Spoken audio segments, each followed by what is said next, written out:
Before finding this 3-part system, I watched my belly grow every year at my desk job.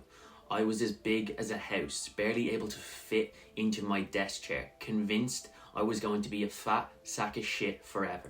But after losing 50 pounds while still working my full-time office job, I discovered a simple 30-day blueprint specifically engineered for office workers. The results speak for themselves. My clients are losing 2 to 4 inches off their waist in just 1 month.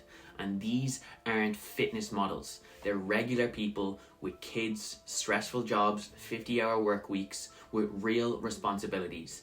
If you've ever blamed your office lifestyle for your belly fat, this solution is what I discovered after 10 years of failing and thousands of dollars just wasted on programs that don't work for people with office jobs. In this video, I'm going to cover with you part 1, eating differently at work. Simple food swaps that actually work. Part 2 will be when you're stuck at your desk, how to exercise. And part 3 is changing how you think about work and weight loss, the missing piece. So part 1, eating differently at work. Simple food swaps that actually work. If you want to lose belly fat in the next 30 days, one thing is certain. You need to be in a calorie deficit, anywhere from 300 to 500 calories. It's important that we set realistic expectations.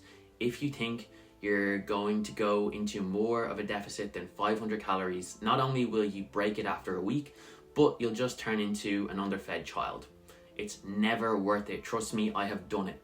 The only way that you can maintain a deficit is by knowing the right foods to eat and the foods to stay away from. So just having some go-to snacks can be the difference between you losing 50 pounds and gaining 50 pounds. So I want to run through some really quick office-friendly snacks that can support your fat loss journey. So protein bars, 180 calories per bar. Rice cakes, 35 calories per rice cake. Any fruit at all. Popcorn is 30 calories per cup. 1 hard-boiled egg is 70 calories per egg.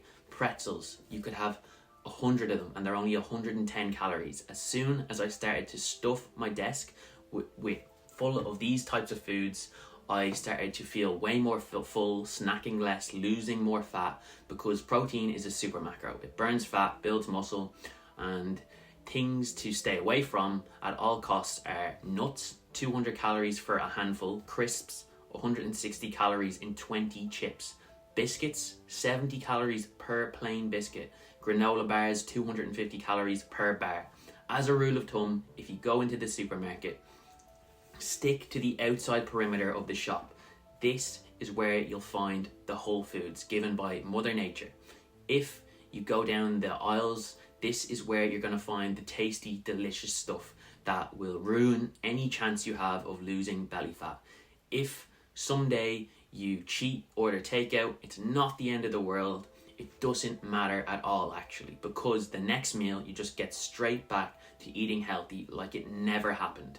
Just move forward, improve, and avoid the pitfall the next time. Don't beat yourself up about it. Part 2 is when you're at your desk, how do you exercise? So what will make the difference for you between losing belly fat or not over the next 30 days isn't going to the gym 7 days a week.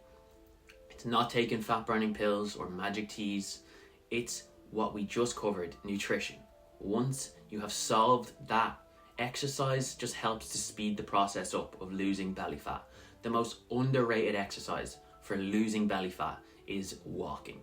If you can walk between 8 to 10,000 steps every single day and sustain a calorie deficit, you're guaranteed to see a reduction in your belly fat over the next 30 days.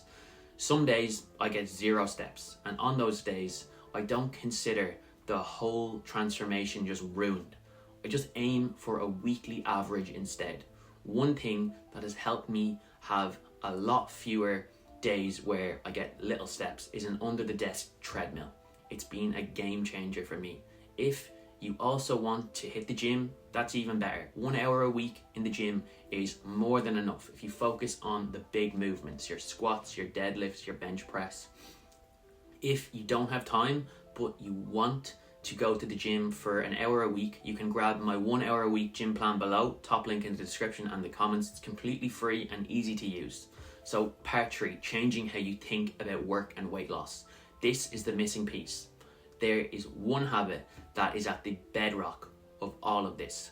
While you might think it's nutrition or exercise or mental health, it's not. Without good sleep, everything else becomes so much more difficult. Sleep allows you to have energy, both physically, mentally, and get through those days that are the most difficult. Those days when you don't want to exercise, you don't want to eat healthy, maybe you don't want to do anything.